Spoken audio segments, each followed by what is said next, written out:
Assalamualaikum warahmatullahi wabarakatuh.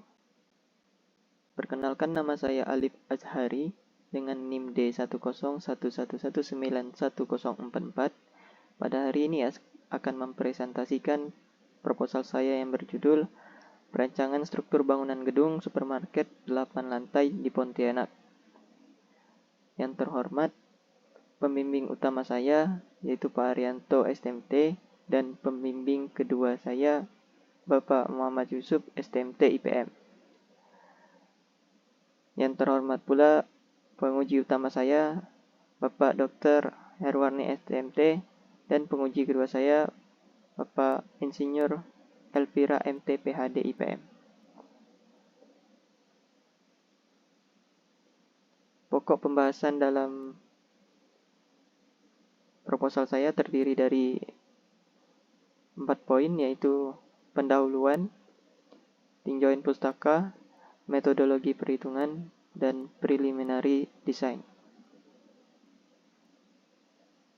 Pada bagian pendahuluan, yang pertama ada latar belakang, yaitu perkembangan pembangunan bangunan gedung semakin pesat dalam beberapa tahun terakhir. Permintaan pembangunan gedung tentu mengalami peningkatan karena seiring bertambahnya penduduk dan menipisnya lahan. Pontianak merupakan salah satu kota sekaligus ibu kota di Kalimantan Barat yang menjadi salah satu daerah yang mengalami pertumbuhan pesat dalam banyak hal. Bangunan gedung memiliki banyak fungsi dan manfaat dan dalam menghemat penggunaan lahan dan penggunaan ruang. Pembangunan supermarket berupa gedung akan sangat meminimalisir penggunaan lahan dan memaksimalkan berbagai barang yang dapat dijual belikan. Perancangan bangunan gedung yang baik dan benar menjadi salah satu faktor penting dalam membangun gedung. Penggunaan program analisis struktur dalam perancangan struktur bangunan gedung akan sangat membantu dalam mendesain struktur bangunan gedung yang kuat, efisien, dan aman. Rumusan masalah pada perancangan ini terdiri dari apa saja standar nasional Indonesia atau SNI yang digunakan dalam perancangan gedung supermarket 8 lantai ini. Yang kedua, apa saja tahapan perhitungan yang perlu dilakukan dalam merancang gedung supermarket 8 lantai ini. 3. Bagaimana cara menganalisis struktur gedung supermarket 8 lantai ini. Yang keempat, bagaimana cara merancang fondasi untuk gedung supermarket 8 lantai ini. Tujuan penulisan terdiri dari mengetahui standar nasional Indonesia atau SNI dan aturan yang akan digunakan dalam perancangan gedung bertingkat, mengetahui dan mampu melakukan perhitungan yang perlu dilakukan dalam perancangan gedung bertingkat, mengetahui cara menganalisis dan mampu menganalisis struktur gedung bertingkat, mengetahui dan mampu merancangkan fondasi untuk bangunan berupa gedung bertingkat.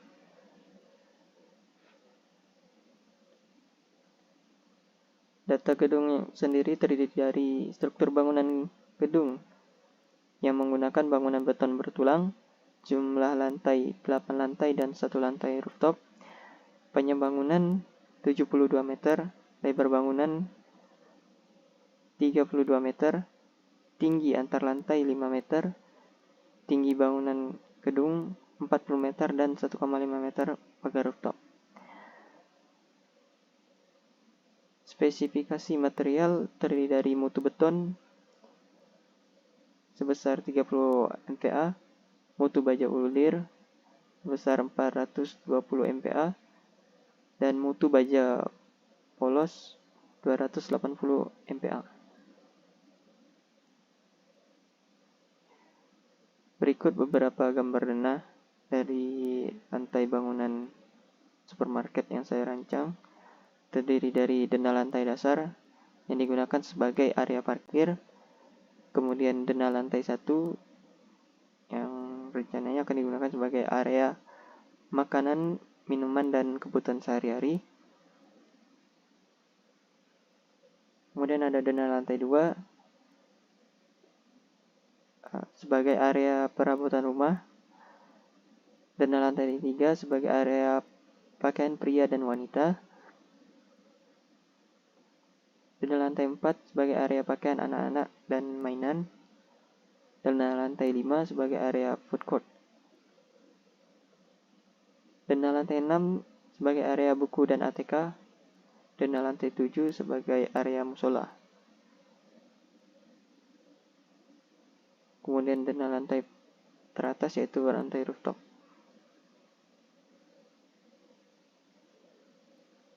Berikut tampak bangunan yang saya rancang. Ini gambar tampak depan, tampak belakang, tampak samping kanan, dan tampak samping kiri. Ruang lingkup penulisan terdiri dari struktur yang digunakan adalah struktur beton bertulang dengan sistem rangka pemikul momen atau SRPM. Yang kedua, perhitungan struktur beton bertulang yang terdiri dari struktur bawah bangunan berupa perhitungan fondasi dan struktur atas bangunan berupa perhitungan kolom, perhitungan balok, serta perhitungan plat. 3. Perancangan tidak mencakup pada segi arsitektural, mekanikal elektrikal, saluran drainase, serta analisis anggaran biaya. 4. Struktur yang dirancangkan dihitung dengan menggunakan sistem pembebanan vertikal yang terdiri dari beban mati dan beban hidup, menggunakan sistem pembebanan horizontal yang terdiri dari beban angin dan beban gempa. 5. Perancangan struktur dan beban yang diperhitungkan merujuk pada standar yang berlaku di Indonesia, yaitu Badan Standar Indonesia atau BSN dan Standar Nasional Indonesia atau SNI yang terdiri dari SNI 1726 2019 tentang tata cara perencanaan ketahanan gempa untuk struktur bangunan gedung dan non-gedung, SNI 2847 2019 tentang persyaratan beton struktural untuk bangunan gedung dan penjelasan, SNI 1727 tahun 2020 beban desain minimum dan kriteria terkait untuk bangunan gedung dan struktur lain, SNI 2052 2017 tentang baja tulangan beton.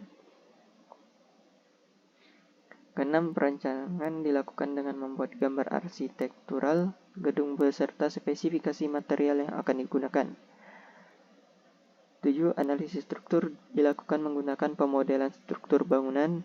Pada penyusunan tugas akhir ini menggunakan studi pustaka untuk memperoleh dasar-dasar teori yang berhubungan dengan materi tugas akhir ini, di antaranya seperti buku panduan, peraturan, jurnal, makalah, bacaan lainnya, dan ilmu yang didapatkan pada masa perkuliahan. Sistematika penulisannya sendiri terdiri dari bab 1 yaitu pendahuluan, bab 2 tinjauan pustaka, bab 3 metodologi perhitungan, bab 4 preliminary design, bab 5 analisis struktur, bab 6 pemeriksaan perilaku struktur, bab 7 perancangan tulangan, bab 8 perencanaan fondasi, bab 9 penutup, daftar rujukan dan lampiran. Kemudian masuk ke tinjauan pustaka, terdiri dari spesifikasi material. Material yang digunakan pada perancangan gedung supermarket 8 lantai ini terdiri dari 2 material, yaitu material beton dan baja. Material beton memiliki keunggulan terhadap gaya tekan dan baja memiliki keunggulan terhadap gaya tarik. Oleh sebab itu, kedua material ini disatukan menjadi beton bertulang yang memiliki tahanan terhadap gaya tekan dan gaya tarik, demi membuat struktur yang kuat dan sesuai dengan ketentuan yang berlaku. Maka berdasarkan SNI 2847/2019 pada pasal 19 2.1.1, mutu beton harus sesuai persyaratan yang tertera pada tabel sebagai berikut. Kemudian berdasarkan SNI 2052/2017 pasal 6.5, mutu baja kuat lulu dan kuat tarik untuk tulangan ulir dan tulangan polos pada beton bertulang ditetapkan sesuai dengan ketentuan pada sebagai berikut.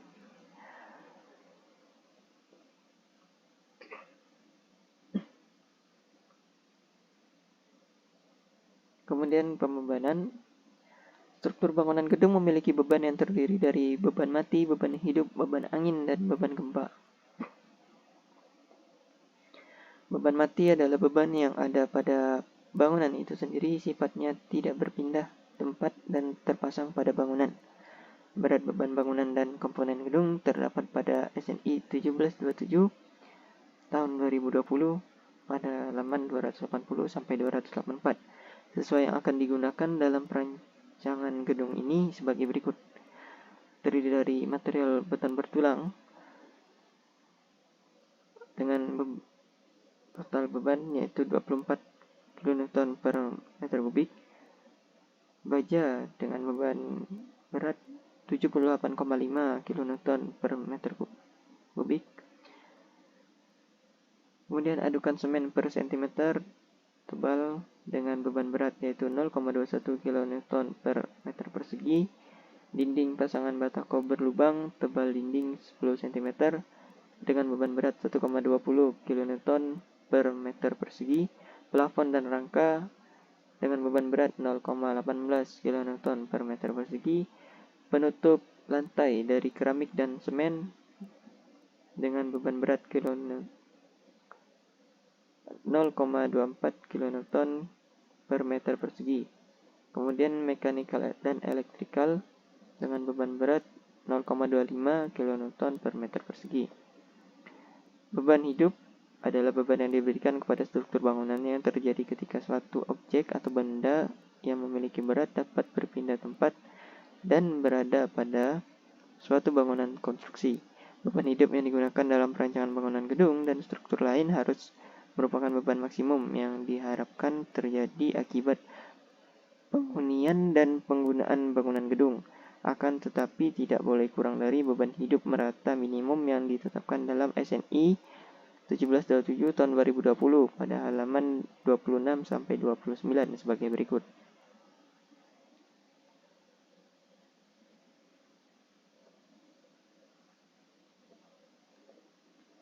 Kemudian beban angin adalah gaya yang terjadi akibat pergerakan udara atau angin yang mengenai atau menabrak bangunan konstruksi. Dalam SNI 1727 tahun 2020 halaman 105 pada pasal 27.1.5 menyatakan bahwa beban angin yang digunakan dalam desain SPGAU untuk bangunan gedung tertutup atau tertutup sebagian tidak boleh lebih kecil dari 0,77 kN per meter persegi dikalikan dengan luas dinding bangunan gedung dan 0,38 kN per meter persegi dikalikan dengan luas atap bangunan gedung yang terproyeksi pada bidang vertikal tegak lurus terhadap arah angin yang diasumsikan. Kemudian beban gempa adalah beban yang dialami oleh bangunan ketika terjadi pergeseran tanah atau gempa, yang mana dari gempa tersebut mengakibatkan struktur bangunan menjadi tidak stabil. Untuk penjelasan lebih lanjut berkaitan tentang beban gempa terdapat dalam SNI 1726 tahun 2019. Beberapa hal yang perlu diperhatikan agar struktur bangunan gedung yang dirancang memiliki tahanan terhadap gempa yaitu faktor keutamaan gempa dan kategori risiko struktur bangunan, klasifikasi situs, parameter percepatan gempa, koefisien situs dan parameter respon spektral percepatan gempa maksimum yang dipertimbangkan risiko tertarget atau MCER, parameter percepatan spektral desain, spektrum respon desain, kategori desain seismik, sistem struktur pemikul gaya seismik, klasifikasi struktur beraturan dan tidak beraturan, redundansi, kriteria pemodelan, serta analisa beban gempa. Kemudian kombinasi pembebanan. Pasal 2.3.1 SNI 1727 tahun 2020 menjelaskan bahwa struktur komponen dan fondasi harus didesain sedemikian rupa sehingga kekuatan desainnya sama atau melebihi efek beban-beban terfaktor dalam kombinasi berikut. Jika struktur mengalami efek beban seismik, kombinasi beban berikut harus diperhitungkan sebagai tambahan pada kombinasi dasar dalam pasal 2.3.1 SNI 1727 tahun 2020.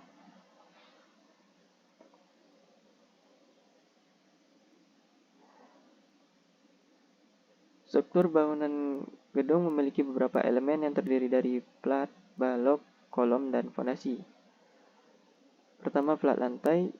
Plat lantai adalah satu di antara komponen struktur pada suatu bangunan yang pertama kali menerima beban. Berdasarkan SNI 2847/2019 tentang persyaratan beton struktural untuk bangunan gedung dan penjelasan, plat lantai terbagi menjadi dua, yaitu plat satu arah dan plat dua arah.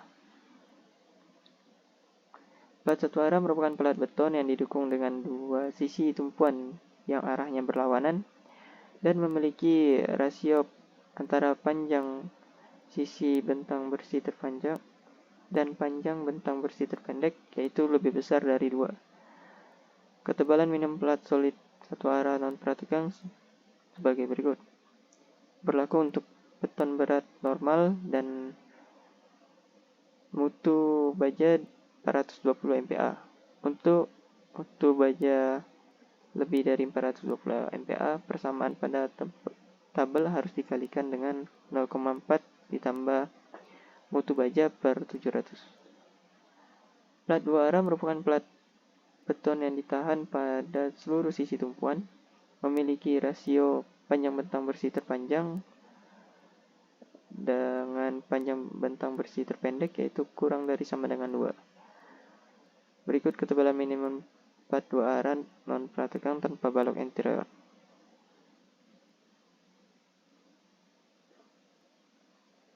Kemudian balok merupakan komponen struktur yang utamanya menahan lentur dan geser dengan atau tanpa gaya aksial atau torsi. Balok dalam rangka momen yang merupakan bagian dari sistem penahan gaya lateral, umumnya komponen horizontal. Berdasarkan pasal 9.3.1.1 SNI 2847/2019 dijelaskan bahwa untuk balok non-prategang yang tidak bertumpu atau melekat pada partisi atau konstruksi lain yang mungkin rusak akibat lentutan yang besar, ketebalan keseluruhan plat tidak boleh kurang dari batas minimum. Berikut tabel tinggi minimum balok non-prategang. Sama seperti plat, berlaku untuk beton berat normal dan mutu baja 420 MPa. Untuk mutu baja lebih dari 420 MPa, persamaan pada tabel harus dikalikan dengan 0,4 ditambah mutu baja per 700. Kemudian ada kolom dan fondasi.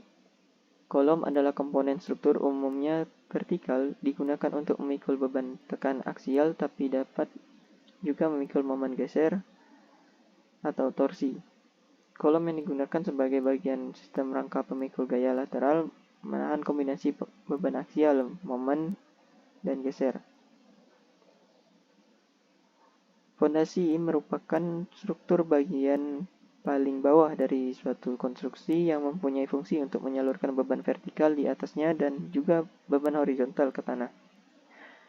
Dalam melakukan perancangan fondasi terdapat dua persyaratan utama yang harus terpenuhi, di antaranya tanah dasar harus mampu memberi dukungan kepada beban konstruksi tanpa harus mengalami keruntuhan geser, dan besarnya penurunan pada fondasi yang akan terjadi masih di dalam batas yang diizinkan.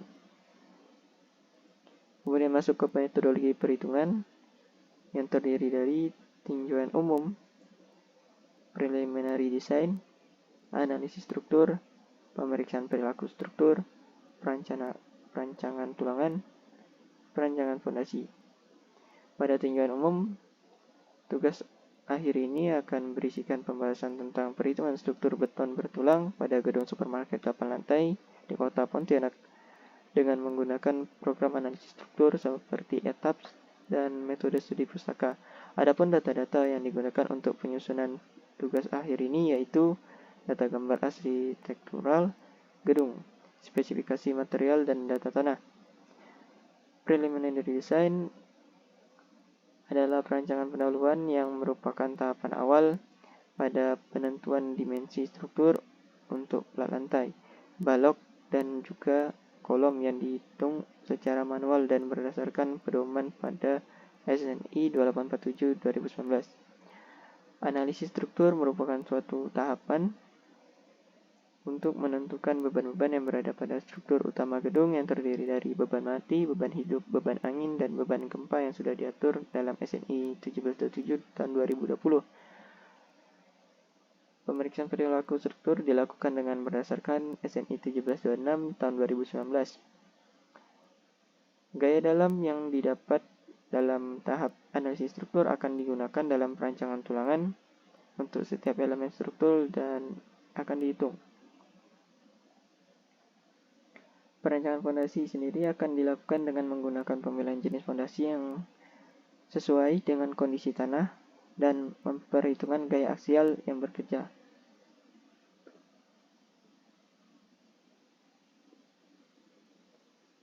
Berikut diagram alir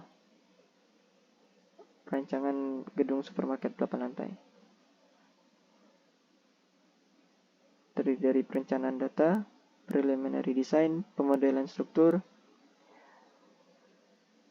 pembebanan struktur, pemeriksaan perilaku struktur, melakukan kontrol, perhitungan gaya-gaya dalam, perencanaan tulangan, perencanaan fondasi, dan penyusunan laporan tugas akhir.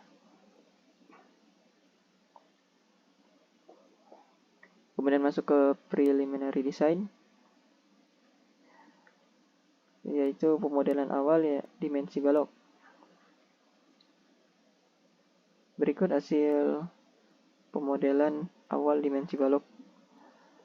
Terdiri dari balok induk berukuran 8 meter dan 4 meter dengan dimensi balok 30 per 60 cm dan balok anak yang memiliki bentang sebesar 4 meter, 3 meter, 2,6 meter, 2,4 meter, dan 2 meter dengan dimensi balok 25 per 50 cm.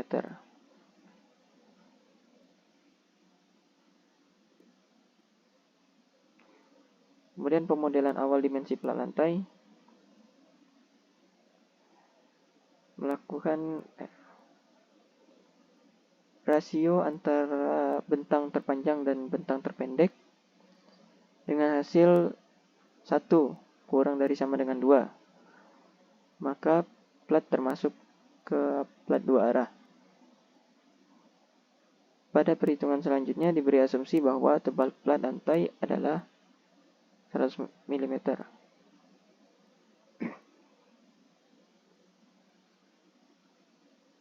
Menghitung nilai rasio kekakuan lentur dari penampang balok terhadap kekakuan lentur plat lantai. Untuk balok TB1 yaitu memiliki lebar efektif sebesar 1100 mm. Momen inersia balok sebesar 9,072 kali 10 pangkat 9 dan momen inersia plat sebesar 3,333 kali 10 pangkat 8.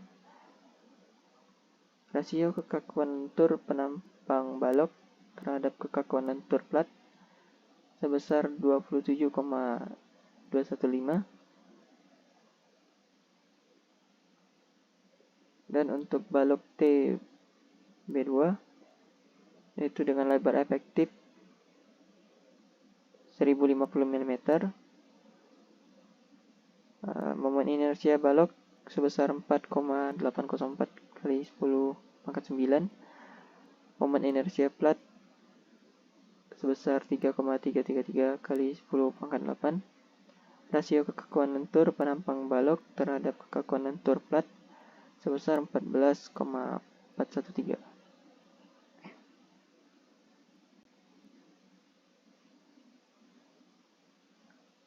Total nilai kekakuan sebesar 20,814. Plat lantai yang sedang ditinjau memiliki nilai lebih dari 2. Maka tebal minimum plat lantai adalah nilai terbesar dari H- dan 90. Setelah dicek H- bernilai 91,056. Berdasarkan perhitungan tersebut, maka tebal plat lantai sebesar 100 mm memenuhi persyaratan di mana nilai tebal plat lebih besar dari nilai H- lebih besar dari 90. Maka tebal plat setebal 100 mm dapat digunakan.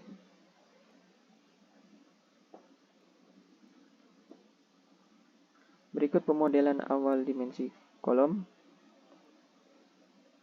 Terdiri dari beban mati yang terdiri dari berat plat lantai,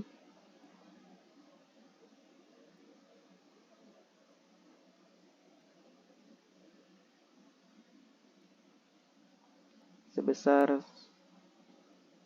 153,60 kN.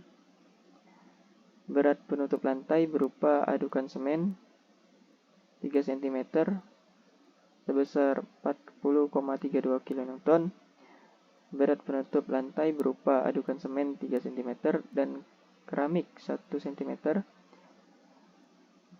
memiliki berat sebesar 55,68 kN. Berat balok yaitu balok induk ukuran 30/60 memiliki berat sebesar 57,60 kN dan berat balok dengan balok anak sebesar 25/50 dengan berat 38,40 kN. Kemudian berat plafon dan rangka sebesar 11,52 kN, berat mekanikal dan elektrikal sebesar 16,16 kN, berat dinding pasangan batako berlubang 10 cm dan peseran 2x15 mm, tinggi dinding 5 meter,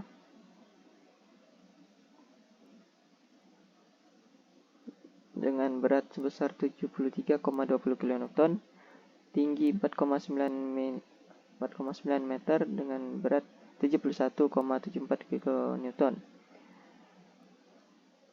Maka total lantai dasar berat mati lantai dasar sebesar 379,12 kN, lantai 1 sampai 7 sebesar 406 kN dan lantai rooftop sebesar 389,18 kN.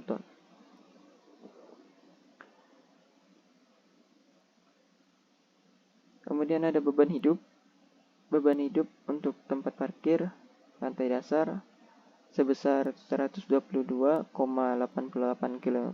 Beban hidup untuk area perbelanjaan dan gudang dari lantai 1 hingga 7 sebesar 384 kN. Dan beban hidup untuk lantai rooftop yang terdiri dari beban hidup atap tempat berkumpul dan genangan air hujan setinggi 5 cm sebesar 338,56 kN.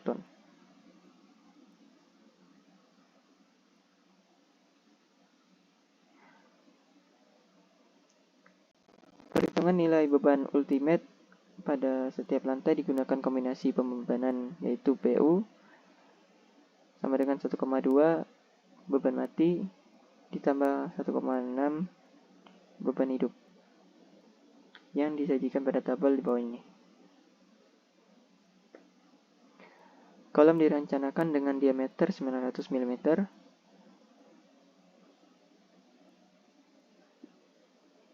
memiliki berat kolom yaitu sebesar 732,871 kN, sehingga total beban ultimate yang bekerja pada kolom lantai dasar adalah nilai PU ditambah dengan 1,2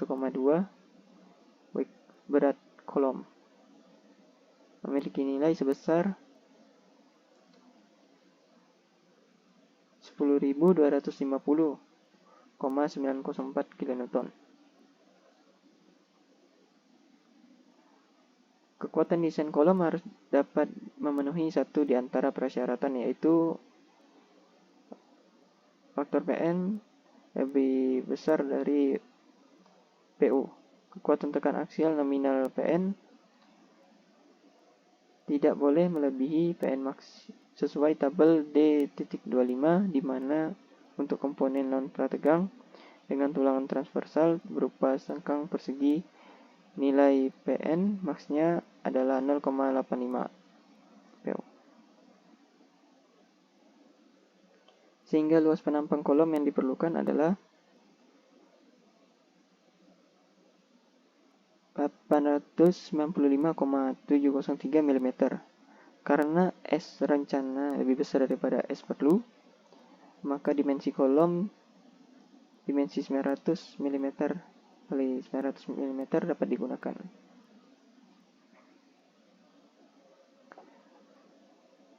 Kemudian pemodelan tangga terdiri dari tangga tipe 1 yang memiliki sudut kemiringan yaitu 19,799 derajat.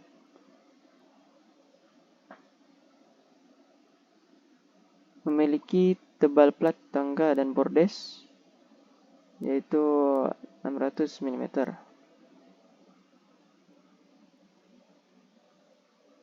Kemudian tangga tipe 2 yaitu tangga darurat, memiliki sudut tangga sebesar 38,660 derajat dan memiliki tebal plat tangga dan bordes yang digunakan untuk tangga tipe 2 adalah 200 mm.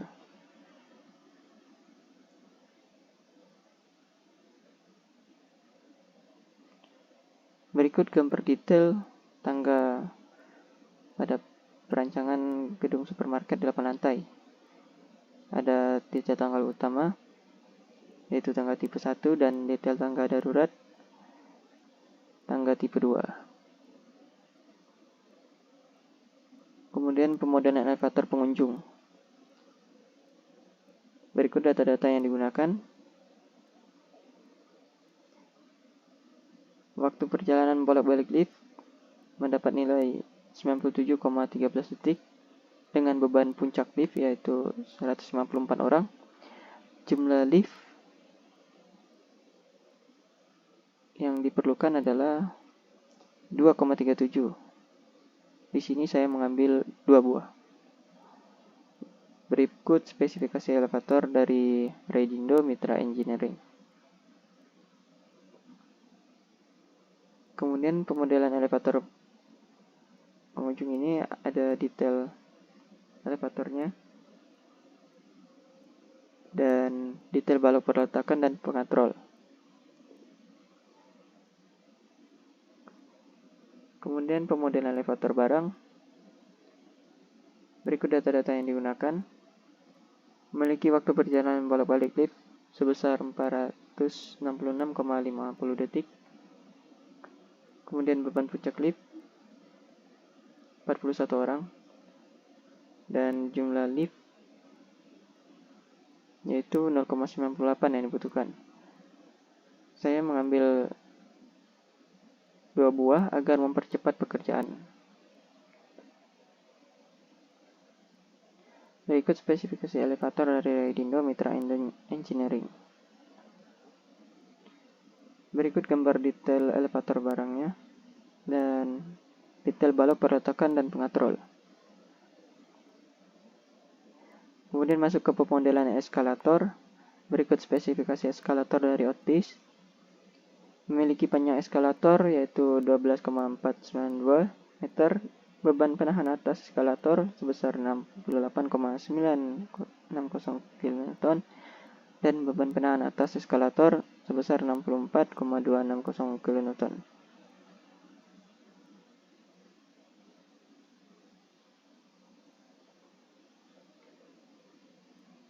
Eskalator ini memiliki sudut 30 derajat.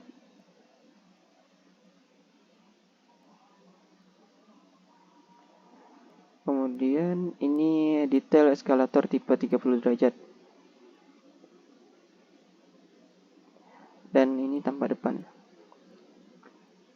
Memiliki tinggi antar lantai bawah dan lantai atas yaitu 4,5 meter.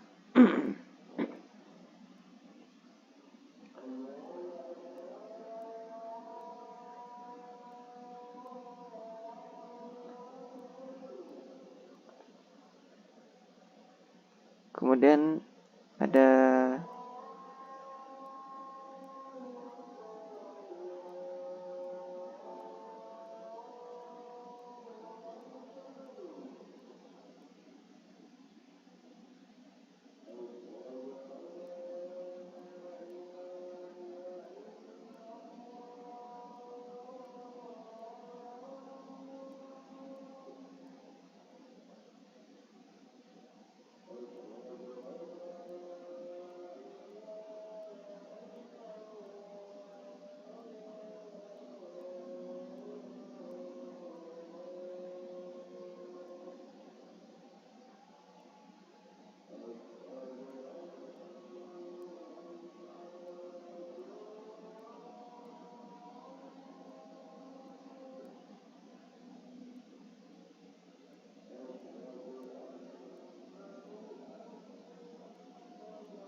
kemudian berikut spesifikasi eskalator Otis dengan tipe eskalator yaitu 35 derajat sebagai berikut.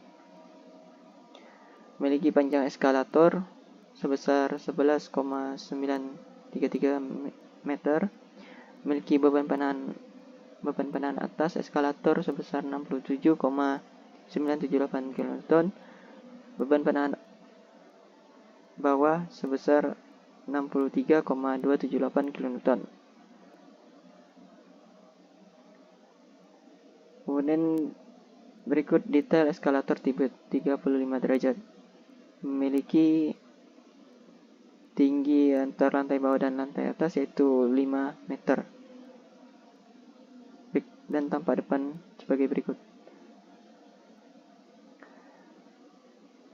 Kemudian masuk ke pemodelan awal sistem struktur pemikul gaya seismik. Dilakukan dengan memilih kategori risiko sesuai bangunan yang kita rancang, yaitu pada perancangan ini termasuk ke dalam kategori pusat perbelanjaan atau mall, maka kategori risiko yaitu 2. Dengan kategori risiko 2, maka faktor keutamaan gempa memiliki nilai sebesar 1. Berikut data Borlaug yang digunakan dalam pemodelan awal sistem struktur pemikul gaya seismik.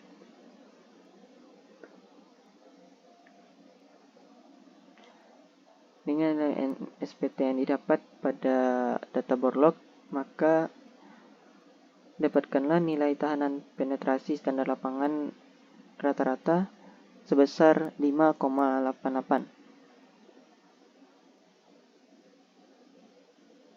Dengan nilai 5,88 tersebut memiliki kelas situs yaitu SE atau tanah lunak karena kurang dari 15.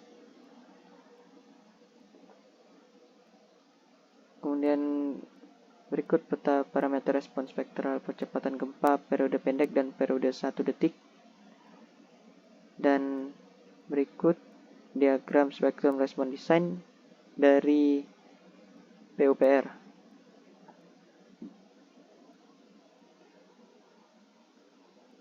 Memiliki hasil nilai SS yaitu sebesar 0,1756 dan nilai SI sebesar 0,0510.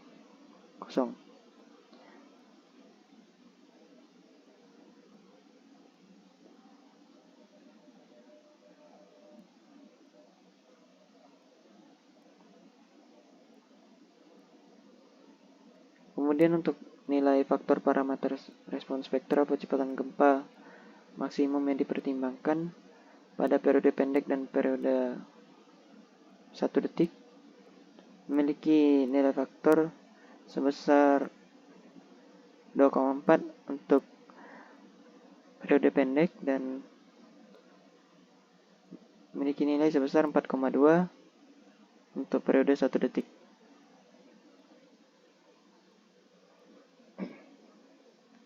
Maka nilai SMS sebesar 0,421 gram, nilai SMI, nilai SM1 0,214 gram, nilai SDS 0,281 gram, dan nilai SD1 0,143 gram.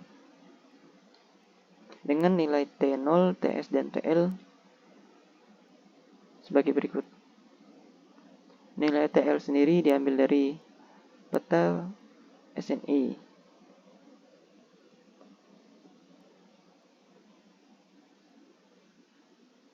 Berikut tabel periode. Dan ini diagram spektrum respon desain kota Pontianak. Berdasarkan tabel periode T.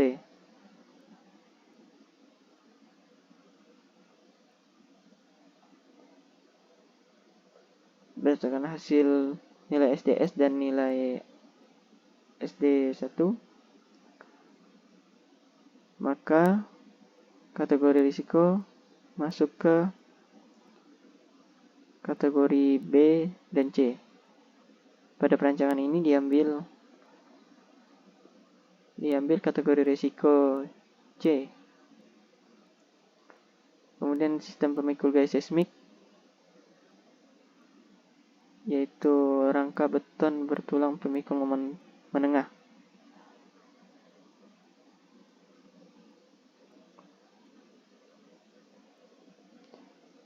Dengan nilai koefisien modifikasi respon yaitu 5, faktor kuat lebih sistem yaitu 3, faktor pembesaran simpanan lateral yaitu 4,5. Karena memiliki kategori desain seismik C, maka analisis struktur yang dapat digunakan yaitu analisis gaya lateral ekivalen, analisis spektrum respon rekam, prosedur respon riwayat waktu seismik.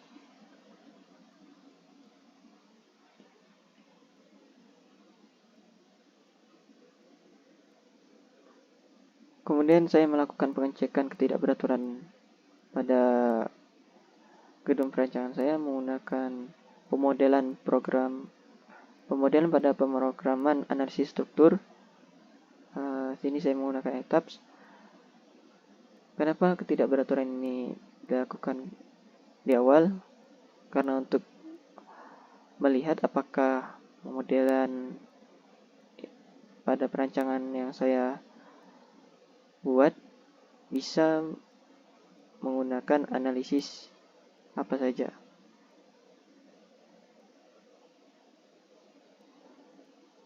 Dilakukan dengan memodelkan pembangunan gedung, yaitu Pemodelan dilakukan dengan memodelkan material terlebih dahulu, seperti gambar berikut. Memodelkan beton dan baja yang digunakan pada perancangan. Kemudian memodelkan kolom dan balok seperti berikut. Ini balok. Modelkan kolom. Kemudian memodelkan plat lantai yang digunakan dan juga plat tangga sebagai berikut. Kemudian membuat story dan grid untuk membuat pemodelan perancangan gedung supermarket 8 lantai sebagai berikut.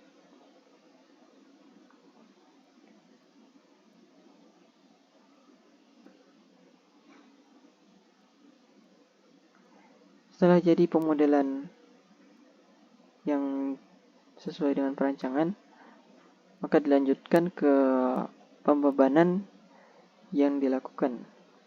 Untuk beban mati sendiri itu sudah diperhitungkan oleh program analisis struktur, yaitu etaps ini.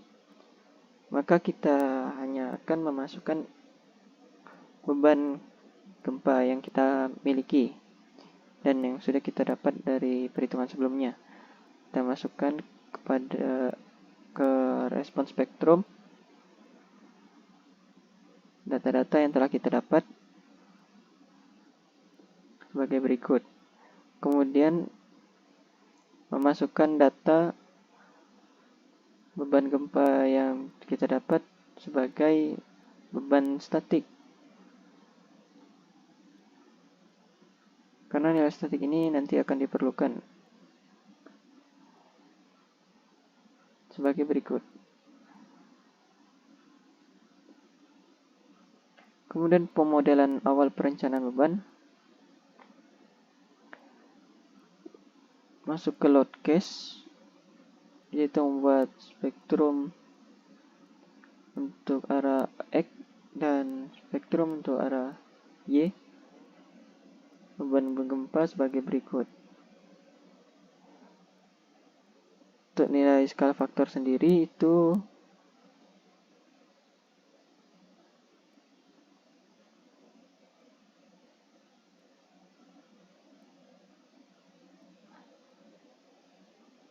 memiliki nilai skala faktor 9.806,65.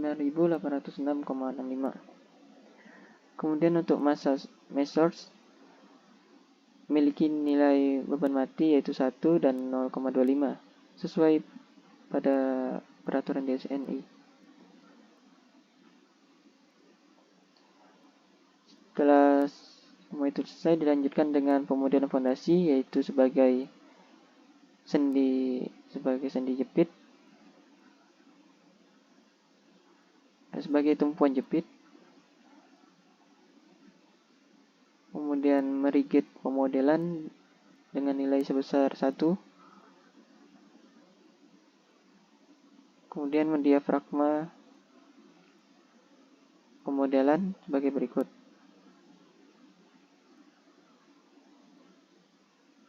Di sini saya menggunakan diafragma yang berbeda untuk tiap lantai. Diafragmanya sendiri dipusatkan pada join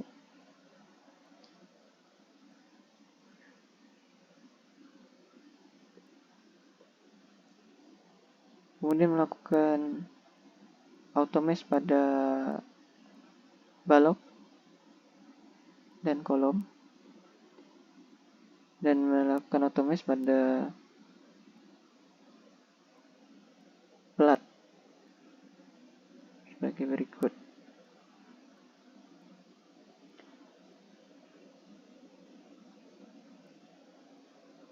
Kemudian sebelum merun pemodelan yang telah kita buat, kita melakukan cek model. Jika muncul tulisan model has been checked, no warning message were generated, maka pemodelan yang kita buat bisa kita run. Dan sebelum di run, terlebih dahulu Kita pilih full 3D pada active degrees of freedom dan memilih calculate diaphragm center of rigidity.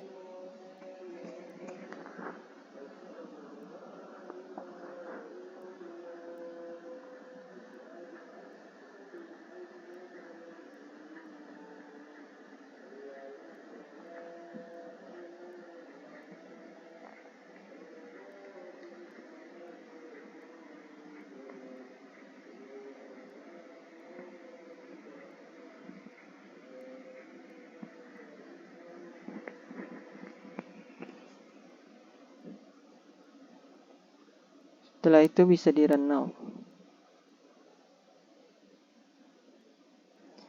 Berikut hasil setelah mengerun pemodelan yang telah kita buat.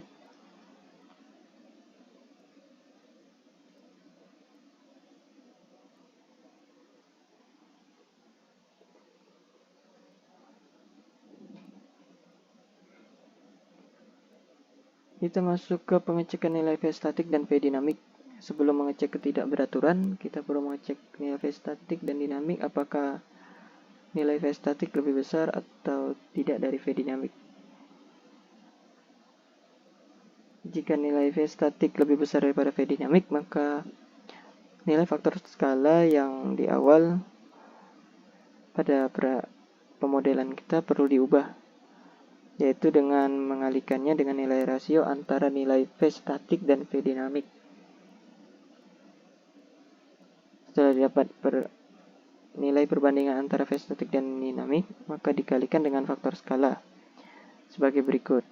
Didapatkan nilai skala faktor untuk arah X sebesar 2181,45 dan untuk arah Y sebesar 2191,8.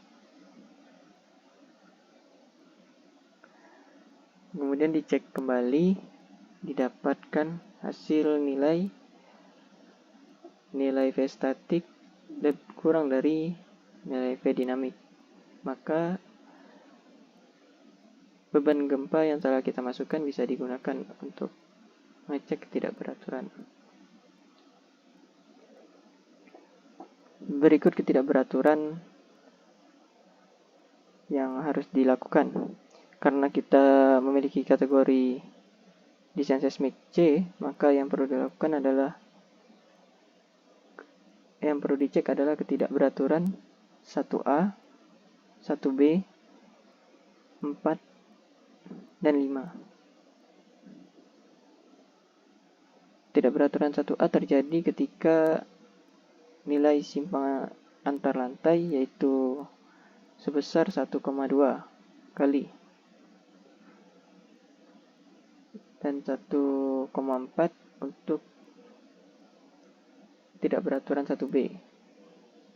Di sini kita cek di show tables pada etap, mendapatkan hasil untuk arah X memiliki ketidakberaturan 1,2, yaitu ketidakberaturan 1A. Dan untuk arah Y juga lebih besar daripada 1,2. Maka masuk ke kategori ketidakberaturan horizontal 1A. Untuk ketidakberaturan 4 dan 5 yaitu terjadi ketika kolom bergeser di arah lateral.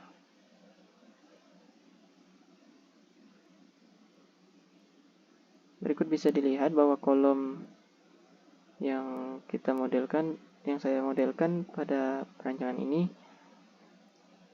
tegak lurus dari bawah sampai atas. Maka ketidakberaturan nomor 4 tidak dimiliki pada pemodelan ini. Dan ketidakberaturan horizontal 5 terjadi ketika kolom tidak simetris.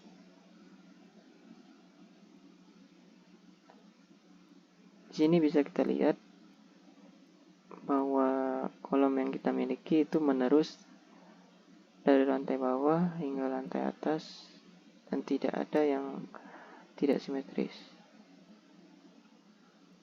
Maka ketidakberaturan nomor 5 tidak ada. Untuk ketidakberaturan vertikal sendiri itu kita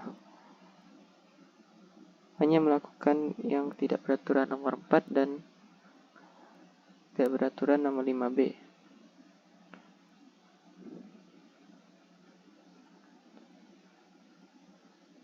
Ketidakberaturan nomor 4 sendiri itu terjadi ketika pergeseran arah bidang elemen pemikul gaya lateral lebih besar dari panjang elemen itu atau terdapat reduksi kekakuan elemen pemikul di tingkat di bawahnya. Dapat dilihat pada gambar pemodelan berikut, tidak terjadi ketidakberaturan nomor 4. Kemudian ketidakberaturan nomor 5 terjadi ketika kekuatan lateral suatu tingkat kurang dari 65%. Kita bisa menggunakan analisis pada etap.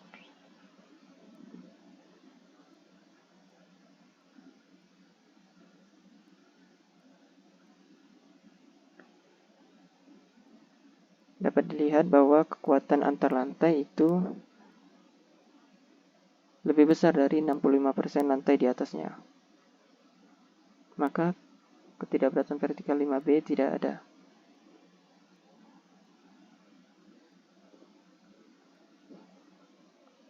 Jadi kesimpulannya untuk prosedur analisis struktur yang akan digunakan, karena memiliki ketidakberaturan pada horizontal 1A, analisis gaya lateral tidak dapat dilakukan. Maka dipilihlah antara analisis spektrum respon ragam atau prosedur respon riwayat waktu seismik. Sini saya memilih analisis spektrum respon ragam.